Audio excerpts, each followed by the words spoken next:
Hola y bienvenidos amantes de la literatura. Bienvenidos de nuevo, y hoy ¿de qué vamos a hablar? Pues ni más ni menos que de marco escénico. ¿Qué es eso del marco escénico? Bueno, pues la palabra lo dice, el escenario en el que se mueven nuestros personajes, el escenario en el que vamos a hacer transcurrir nuestra historia. Y para hablar de él vamos a distinguir 5 puntos fundamentales que espero que no os perdáis. El primero de ellos, como no puede ser de otra manera, es definir exactamente qué es el marco escénico. El marco escénico hace referencia al entorno en el que se desarrolla la acción, de tu novela, de tu relato, de tu historia, de tu película. Este entorno puede ser tanto físico como temporal, es decir, nos estamos refiriendo al dónde y al cuándo se desarrolla tu acción. Por tanto, y atendiendo a esta diferenciación, podremos hablar de marco escénico temporal y de marco espacial. En definitiva, que hoy nos toca hablar de espacio y tiempo, como si estuviésemos en una clase de física, así que para los que no os guste, tranquilidad, que no es una clase de física, es una clase de literatura.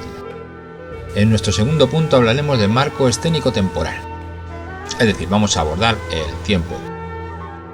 El tiempo, como todos sabemos, define lo que es la duración y sucesión de los acontecimientos. Podemos hablar de un tiempo corto, cuando el tiempo que transcurre en nuestra acción es muy cortito, muy pequeñito, horas, minutos, segundos, o un tiempo largo, años, días, meses, cientos de años, siglos, milenios, lo que queran. Por otro lado, la sucesión de acontecimientos puede definirse de distintas maneras. Puede ser que hagamos una sucesión de acontecimientos con un desarrollo lineal, que a un suceso le corresponda a otro, más o menos lo que ocurre en la vida real. Nuestro tiempo real tiene un desarrollo lineal. O podemos hacer también en nuestra obra que el desarrollo del tiempo sea lo que se llama en medio de las cosas, in media res. ¿Qué significa esto? Bueno, pues que cuando empieza nuestra acción empezamos a narrar el hecho que sea y hacemos de vez en cuando flashback narrando cosas que ocurrieron en el pasado, y también hacemos adelantos de lo que va a ocurrir en el futuro, lo que se llama prolepsis o anticipaciones.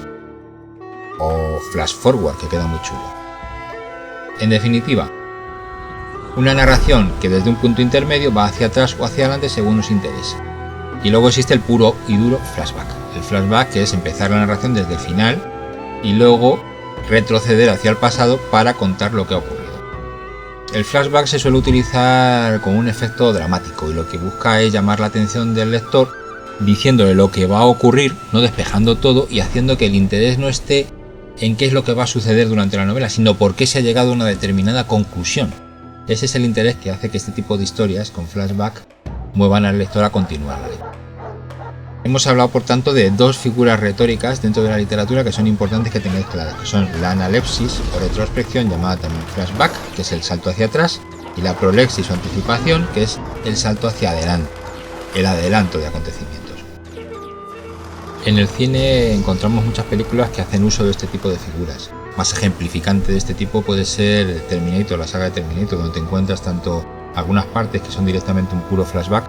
La primera escena enseña el futuro y a partir de ahí pasan a la acción y te enseñan la historia normal con un ritmo y un desarrollo lineal. Tienes otras en las que empieza en un momento del presente, pero se enseñan escenas del pasado y del futuro, con lo cual hacen relato in media res. Y también existen escenas en las que utilizan claramente la prolepsis, haciéndote anticipaciones de lo que va a ocurrir, para ponerte en situación. Suele ocurrir en todo este tipo de sagas o historias que hacen uso del viaje en el tiempo, ¿no? Este tipo de figuras se utiliza mucho. Y hablando del tiempo, tenemos que llegar ya al tercer punto, que es hablar del ritmo narrativo. El ritmo narrativo lo que nos dice es el cómo narramos ese tiempo, con qué ritmo. Puede haber, lógicamente, 2 tipos de ritmo, un ritmo lento o un ritmo rápido. ¿Para qué se utiliza un ritmo lento o rápido?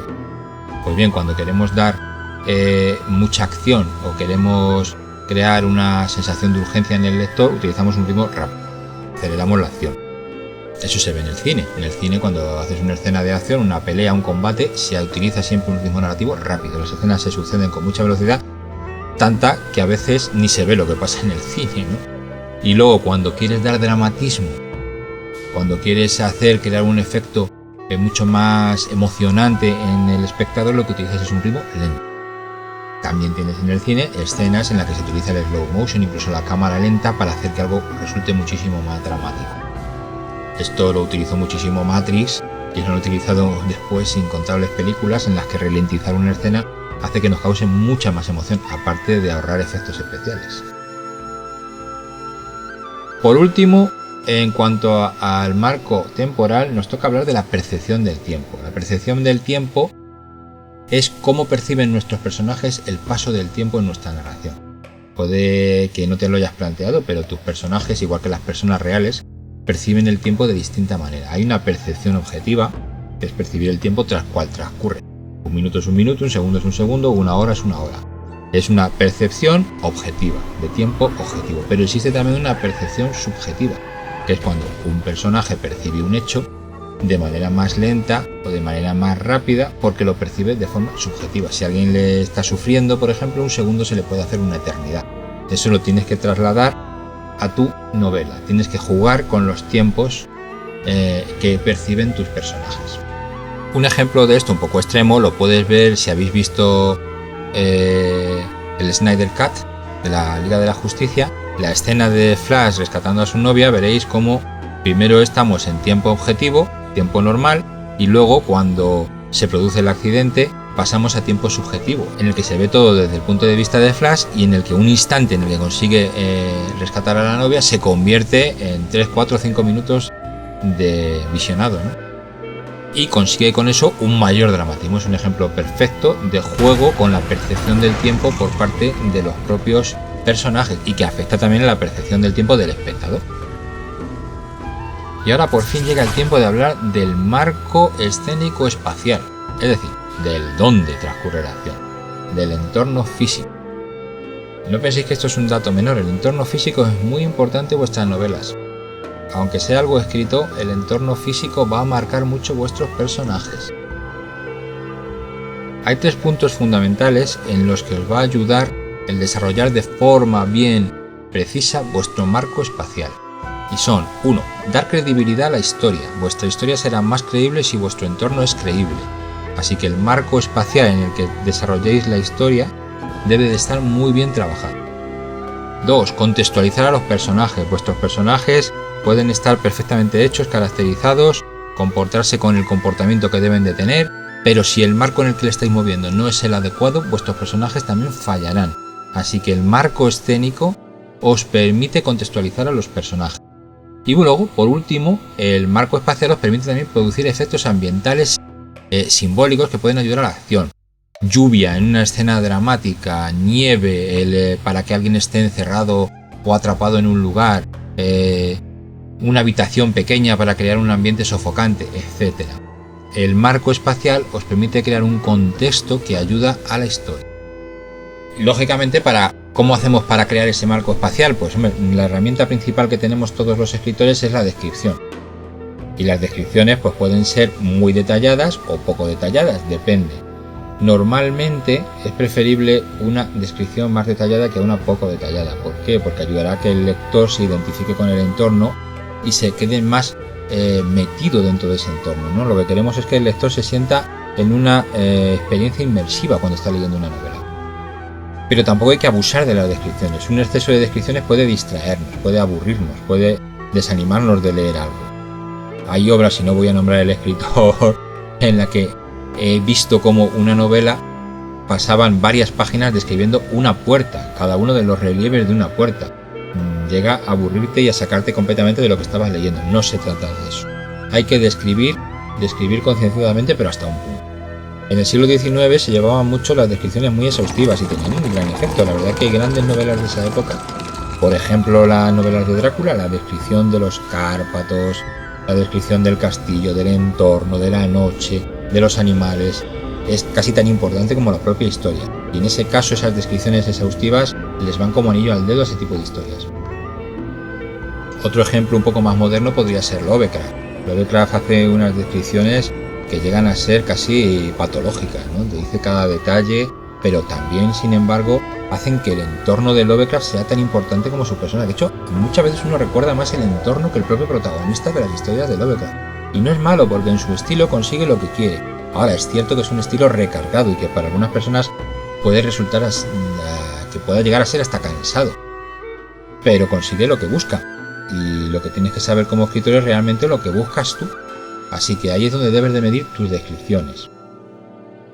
Otro detalle a tener en cuenta también cuando hagas tus descripciones es cómo introduces la descripción dentro de la narración, porque aquí lo puedes hacer de dos maneras. Si tienes un narrador objetivo, ya hablaremos en otro post de los tipos de narradores y tipos de voces en una novela, Pero si tienes un narrador que está narrando la acción, él puede ser el que dé la descripción, llegas a un lugar y describes el paisaje, pero también puedes hacer que el entorno sea descrito a través de los ojos de los personajes. Esto puede darte la ventaja de crear descripciones más subjetivas, creando sensaciones también sobre lo que el entorno crea en ese personaje. Es decir, que cuando alguien, por ejemplo, entra en una iglesia, no es lo mismo describir desde el punto de vista objetivo de un narrador: era una iglesia gótica con no sé qué columnas y no sé qué vidrieras, que desde el punto de vista de un personaje que te diga me sentí impresionado por el entorno, etcétera, etcétera, etcétera, ¿no? Así que tienes que tener en cuenta no solo el tipo de descripción que vas a hacer, sino cómo vas a introducir la descripción dentro de tu narración. Y ya por último, dentro de lo que es el marco espacial, es importante distinguir tres tipos de espacios. Sí, porque no todos los espacios son lo mismo. Podemos utilizar fundamentalmente tres, y son los siguientes. Uno es el marco espacial real. Meter tu historia en un entorno totalmente real. Antes hablábamos de catedrales, pues vamos a hacer una escena en la Catedral de Oviedo. Pues sabemos cómo es la Catedral de Oviedo. Tenemos la ventaja de que, documentándonos bien, podremos describirla perfectamente y podemos introducir a nuestros personajes perfectamente en ese entorno. Pero también tenemos la desventaja de que no podremos salirnos de la realidad, porque si lo hacemos, pues nuestros lectores se van a dar cuenta. No podemos decir que hay cosas en un lugar real que no están, a menos que fantaseemos. Pero si fantaseamos, entramos ya en el segundo de los tipos de espacios, que es cuando hablamos de espacio imaginario. El espacio imaginario, que no hay que confundirle con el espacio fantástico del que hablaremos a continuación, el espacio imaginario parte de un espacio real para, alterándolo, crear un espacio que no existe. Es decir, cogemos un entorno totalmente real y le modificamos a nuestro antojo. Por ejemplo, lo que hace Gabriel García Márquez cuando en 100 años de soledad crea Macondo, una ciudad completamente imaginaria, que no existe, pero que está basada en sus experiencias de su infancia, en los pueblos en los que él vivió y en su entorno. Y realmente no existe porque no existe el nombre, pero existe disgregada en muchos sitios. Eso es un espacio imaginario.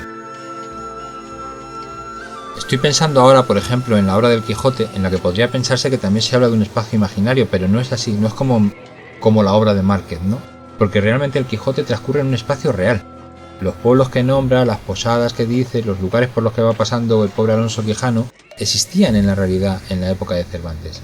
Y él lo que hace es alterar ligeramente los hechos que ocurren, los nombres de los protagonistas, pero el entorno que utiliza es real, no es un entorno imaginario. Por otro lado, si lo que queremos realmente es un espacio completamente inventado, estaríamos hablando de lo que llamamos un espacio fantástico. El espacio fantástico nos lo hemos sacado directamente de la manga. No está basado en ningún espacio real como tal, sino que lo hemos inventado completamente. Ha salido de nuestra imaginación.